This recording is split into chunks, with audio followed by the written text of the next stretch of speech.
live on News Radio 1290 WNBF. And it's Michael from Binghamton. Michael Vasquez, good morning. Good morning. How are you doing today, Bob? I'm doing well. How are you? Good. I'm doing well. Staying dry. That's the important thing. But I wanted to give you a call because one part of the guests just prior, but also more importantly, because I was one of the few representatives to get the White House press credentials to go and cover the president arriving yesterday in Utica, and also going around and covering the protesters as they were going around in Utica yesterday. It was quite an interesting experience. I have to tell you, I was really, really confident. It's such a great thing in a career to be able to cover the president. Very difficult. And I know everyone who did get that, and that was covered, that was allowed by the White House itself, and the credentials had to go there. So when they said that they were speaking about trying to get through on Monday, there's no way they were going to get approved by that time. You had to do it well beforehand. Why did the White House not allow all reporters? Because I would have wanted to report on the event in Utica. Channel 12, Channel 34, Fox 40, WSKG, Spectrum News, all would have wanted access to the event. How come all reporters weren't given access to the event? Not the event. I want to clarify. Not talking about the event. That was, I couldn't make it to the event. I think most of the press who were able to get to the president's arrival were also able to get into the press, into the event. All right. So why were you afforded special access and not people like me, people with the Binghamton TV stations, people with the Binghamton newspaper, and the reporters from Spectrum News? Why were you special? Spectrum was there, Fox 40 was there, Channel 12 was there. They were there with me. All right. So why were you chosen and not me? I submitted my request with the White House and they approved me. Did you? No, they didn't. They didn't say that we would be able to do that. The only information I got was for access for when the president landed in Rome, and I wasn't going to go to Rome to cover what essentially was a picture event for radio. And I knew that President Trump wasn't going to be taking questions after he landed in Air Force Rome, or at Air Force in Air Force One at Rome. He's going to shake some hands and then head off to Utica. So it would be pointless as a radio reporter. So anyway, you were one of the chosen few. Yeah. Yeah. Well, just doing the coverage and making a request. That's on the White House. Well, you're a former Republican candidate. You're clearly a supporter of Claudia Tenney, so. I actually cover every race in the New York 22nd since 2008. Yeah, but I'm saying in the interest of full disclosure, you're a supporter of Claudia Tenney. You're an opponent of Anthony Brindisi, so. No, but I want to also include the fact that I've been covering every candidate, and I've offered and interviewed every candidate since 2008 in the race. Anthony Brindisi is about the only, him and Kim Myers are the only people who've ever denied. Just got a note by email, John from Binghamton, who listens to the program very astutely. He says Vasquez is a Tenney apologist. Well, that's an interesting opinion. And you don't think your history of criticizing Anthony Brindisi on this program frequently and in other venues, and your history of calling this program frequently to support Claudia Tenney and being critical of Anthony Brindisi, you don't think somebody could come away with the impression that you're a Tenney apologist? Do you think John is? I mean, John listens to the program probably almost as much as the host does. So do you understand where some people could come away with that impression? Well, first, let's put in perspective. John, as I recall, is someone who hates or is against the policies of President Trump. He is not.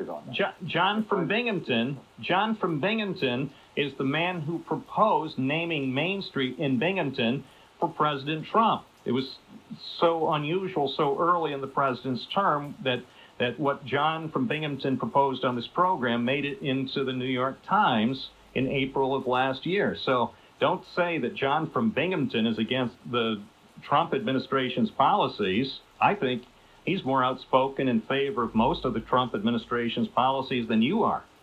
Bob, you didn't make it clear, one, which John it was. Two, I do a lot of coverage on everything, and in international, national, local news, everything. And if he feels that way, that's his opinion, and he can have that. That's fine. It's a political commentary. People feel lots of ways about different things. I'm not going to question his feeling. Now, do I question Anthony Brindisi? Sure, I question a lot of candidates. I questioned Donald Carter, but no one would say I'm against her. I just did an interview with her. I did an interview with Jason Garnar. I thought it was very fair. So did he. So I asked questions of Anthony Brindisi. If he doesn't answer those questions, that's on him. And if it comes off with a negative commentary because he didn't answer a question that was asked of him relevant to his record, well, that's what it is. And that's where my question comes up. I have a question about any candidate who doesn't answer the questions of the media.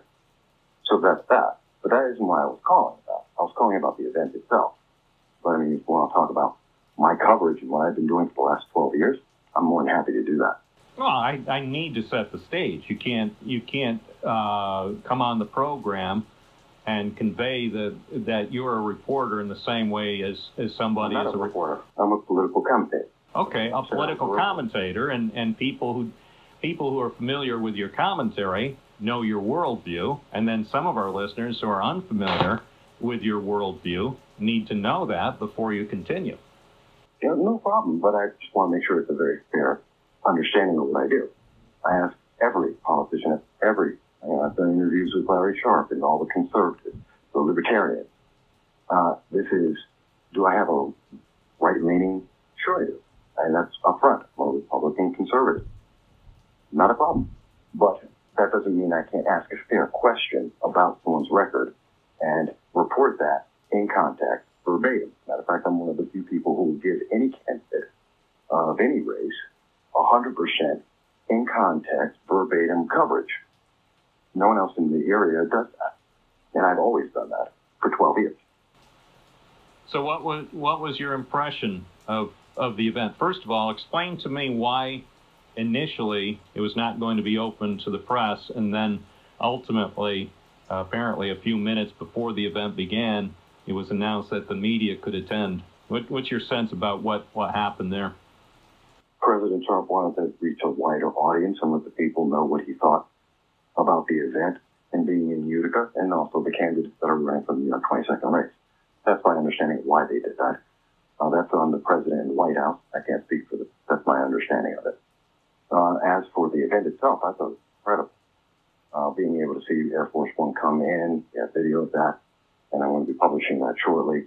The enthusiasm that was there, especially amongst almost all of the media, except for a couple of news stations.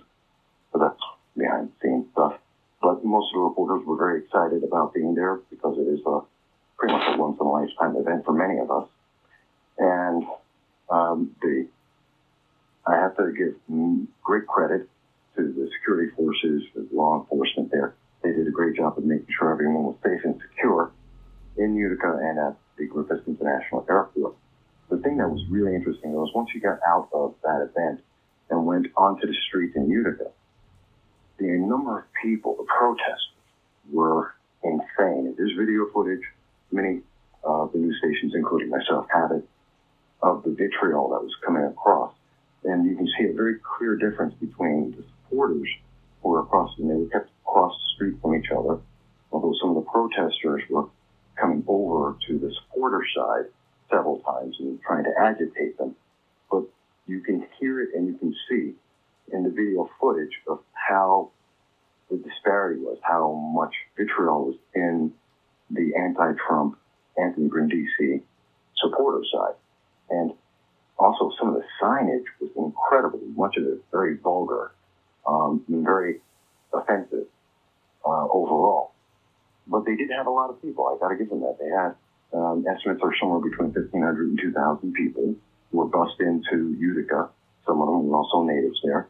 And they pretty much shut down downtown Utica for the time that the president was there. It was an incredible outpouring of expression, whether you like the expression or not. And I think it was very incredible. It's one of the few times that we've seen that in this New York 22nd race that there was full coverage on what was happening with both the Cheney and the Brindisi campaigns, especially in the southern tier. which this race hasn't gotten as much attention as it did in the Utica area. Michael Vasquez from Binghamton, thank you very much for offering some of your insights into what occurred in Utica and Oneida County yesterday.